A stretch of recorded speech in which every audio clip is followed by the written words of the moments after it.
자, CCNA를 준비하고 계신 분들, 그리고 미래의 네트워크 엔지니어가 될 우리 학생분들 반갑습니다. 모든 네트워크는요, 딱 세 가지 핵심 요소로 이루어져 있습니다. 오늘 이 세 가지만 완벽하게 머리에 넣으시면 앞으로 네트워크 공부가 훨씬 쉬워질 거라고 제가 장담합니다. 바로 시작하죠. 우리가 보내는 이메일, 우리가 보는 유튜브 영상, 이 데이터들은 대체 어디서 시작해서 어떻게 목적지까지 길을 찾아가는 걸까요? 이걸 말이죠, 거대한 글로벌 우편 시스템이라고 한번 상상해 보세요. 그럼 아주 쉬워집니다. 편지를 보내는 사람, 받는 사람, 그리고 그 사이에서 길을 안내하는 우체국이 있잖아요. 네트워크도 정확히 이 원리로 움직입니다. 그럼 이 우편 시스템의 주인공, 그러니까 편지를 직접 쓰고 받는 당사자는 누구일까요? 바로 중단장치, 영어로는 end device라고 부르는 녀석들입니다. 모든 네트워크 통신은 바로 이 중단장치에서 시작해서 또 중단장치에서 끝이 납니다.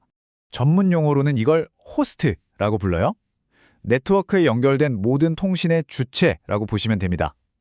지금 여러분이 이 강의를 보고 있는 바로 그 PC나 스마트폰, 또 사무실에 있는 프린터, 서버까지 전부요.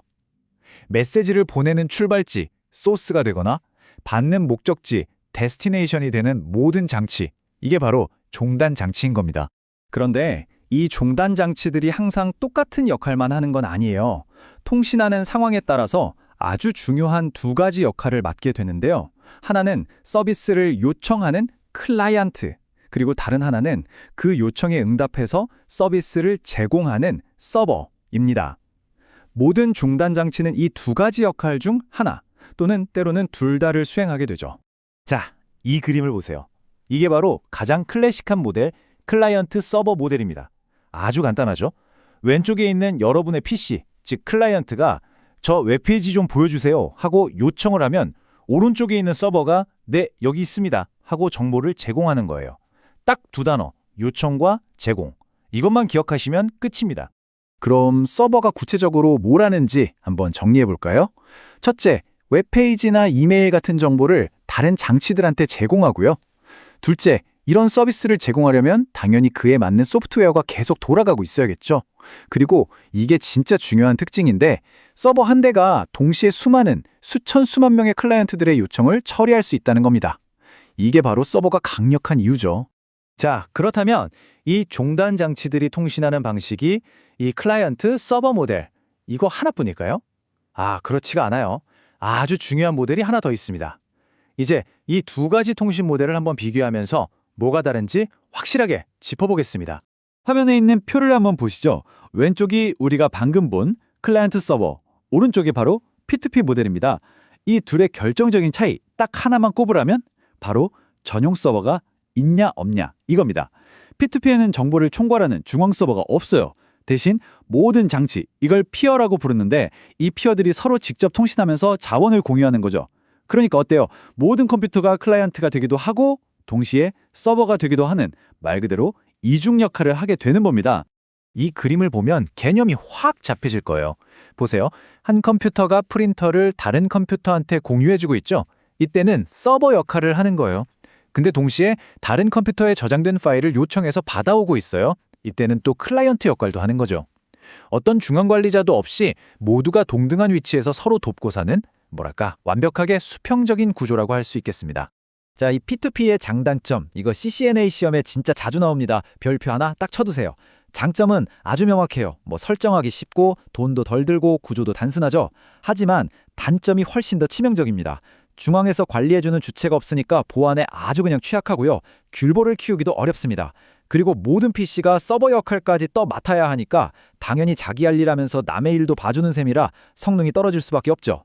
자, 지금까지 우리는 통신의 시작과 끝을 책임지는 주인공, 바로 종단 장치에 대해서 아주 깊게 파고들었습니다. 근데 여러분, 주인공 혼자서 영화를 만들 순 없잖아요. 이 주인공들을 연결해주고 데이터가 흘러갈 길을 만들어주는 전체 시스템이 필요합니다. 이제 진짜 큰 그림, 네트워크를 구성하는 핵심 3대 요소를 공개하겠습니다. 세상 모든 네트워크는요, 놀랍게도 딱 이 세 가지로 이루어져 있습니다. 첫째, 데이터의 출발점이자 도착점인 종단장치, end devices.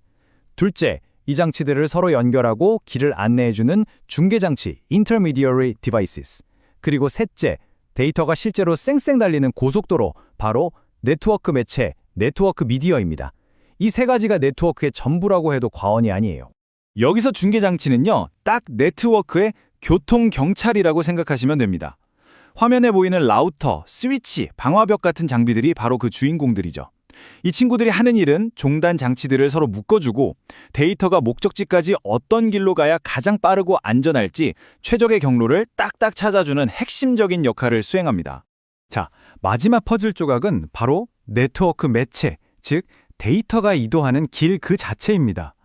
우리가 흔히 보는 구리랜선부터 시작해서 빛의 속도로 어마어마한 양의 데이터를 쏴주는 광섬유 케이블, 그리고 지금 여러분의 스마트폰이 쓰고 있는 와이파이 같은 무선 신호까지. 이 모든 게 다 네트워크 매체인 거죠. 당연히 이 길이 얼마나 좋은지에 따라서 네트워크의 속도와 안정성이 결정되겠죠. 자, 그럼 오늘 배운 이 세 가지 요소를 쫙 깨워서 데이터의 전체 여정을 한눈에 정리해 보겠습니다. 이 흐름을 머릿속에 그릴 수 있느냐 없느냐가 네트워크를 이해하는 핵심이라고 할 수 있어요. 메시지의 여정은 딱 이 4단계로 요약됩니다. 1단계, 출발. 데이터는 출발지인 종단 장치에서 만들어집니다. 2단계, 경로 결정.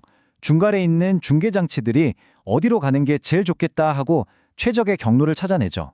3단계, 이동. 메시지는 네트워크 매체라는 잘 닦인 길을 따라서 쌩쌩 흘러갑니다. 그리고 마지막 4단계, 도착. 데이터는 마침내 목적지인 종단 장치에 안전하게 도착하게 되는 거죠. 어때요? 아주 명확하죠? 하지만 여기서 진짜 중요한 사실이 하나 있습니다. 이 문구가 그 핵심을 정확히 짚어주는데요.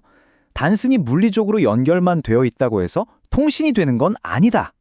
통신이 되려면 장치들은 어떻게 통신할지 그 방법을 알아야 한다는 겁니다. 다시 말해, 눈에 보이는 이런 하드웨어적인 구성 요소만으로는 반쪽짜리라는 뜻이죠.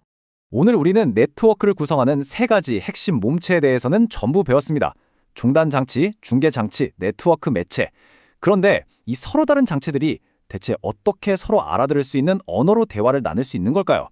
바로 이 질문에 대한 답이 여러분이 다음 시간에 공부해야 할 핵심, 네트워크 프로토콜입니다. 이 약속된 규칙, 즉 프로토콜이 없다면 네트워크는 그저 잘 연결된 고철 덩어리에 불과하니까요.